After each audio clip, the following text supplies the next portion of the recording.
que la igualdad es patrimonio de las izquierdas y que la libertad es patrimonio de las derechas. Pero ¿qué pasa cuando son las derechas las que asumen una militancia por la igualdad?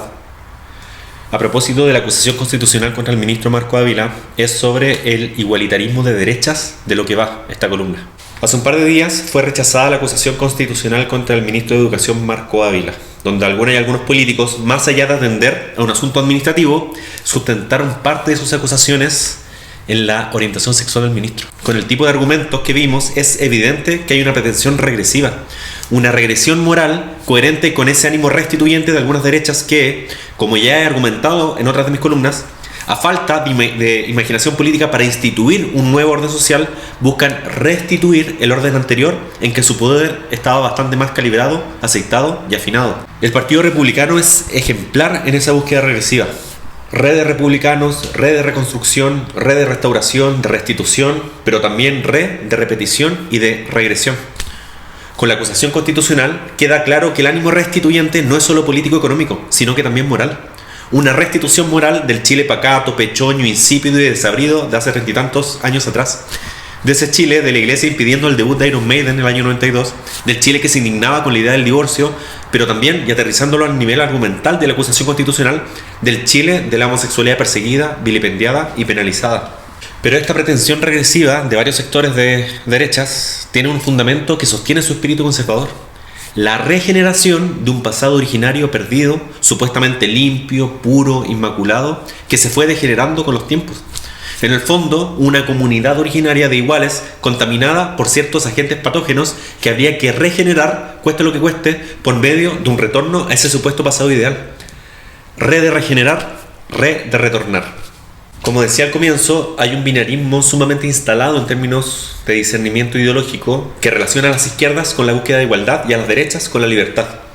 Libertad e igualdad aparecen así como dos polaridades éticamente irreconciliables en las que se debe elegirse medias tintas, o se milita en una o se milita en la otra.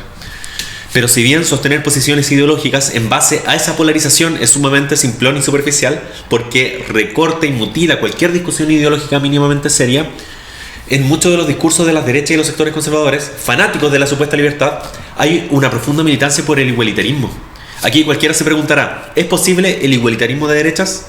La acusación constitucional contra el ministro Ávila es ejemplo de que sí. Sin embargo, no se trata de cualquier igualitarismo, sino que uno que se define en base a la exclusión, la protección y la conservación. En definitiva, un igualitarismo inmunitario. Hay un tipo de noción de la igualdad que funciona en base a la referencia de lo diferente. Es decir, me reconozco entre iguales solo por oposición a los diferentes. Esta forma de abordar la igualdad implica un tratamiento específico de la diferencia que, aparte de identificarla en tanto diferencia, necesita, para la conservación igualitaria, de su constante exclusión. Es un tipo de igualdad que, en vez de atender a la comunidad, se recorta por supuesto, la inmunidad.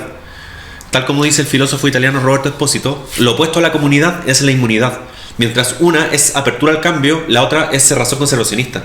Mientras una funciona en base a la indistinción incluyente, la otra lo hace en base a la diferenciación excluyente. Una comunidad de los iguales devenida en inmunidad de los iguales. La inmunidad entonces se basa en definir taxativamente las fronteras entre los que pertenecen y los que no pertenecen, la frontera entre los iguales y los diferentes, los iguales acá, los diferentes allá, y entre ambos un muro higiénico que resguarde inmunológicamente de cualquier tipo de contaminación modificante. Eso es notorio para las derechas y los sectores conservadores, por ejemplo, en el ámbito de la nacionalidad, donde el resguardo higiénico de la igualdad nacional y racial opera inmunológicamente frente al agente patógeno extranjero que amenaza con la contaminación cultural y sanguínea.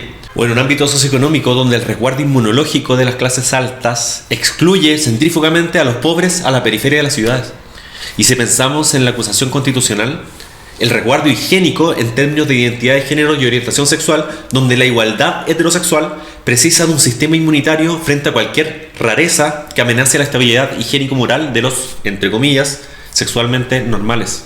Estas igualdades inmunológicas que construyen murallas entre un nosotros y un ellos, entre los iguales y los diferentes, necesitan de la exclusión.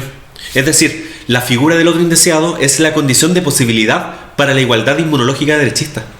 Pero, para ser más preciso, más que la existencia real del otro indeseado, lo que el igualitarismo de derechas necesita es la amenaza del otro indeseado. El miedo, el temor, la alerta y la sospecha amenazante de ese otro indeseado. Si ese otro indeseado es real, se explota políticamente. Y si no lo es tanto, se insufla hasta que su imagen inflada tenga rendimiento político. Si revisamos la historia de Chile, por ejemplo, de los últimos 50 años, el igualitarismo de derechas, apelando a la inmunidad nacional, necesitó del temor al supuesto marxista terrorista.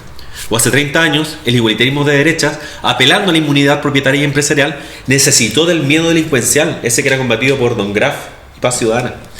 En el Chile de hoy, el igualitarismo de derechas necesita del terror al enemigo poderoso e implacable de Piñera, necesita del temor a los alienígenas de Cecilia Morel, necesita de la desconfianza a los migrantes y, al parecer, para completar su catálogo inmunológico, está necesitando también de una amenaza homosexual.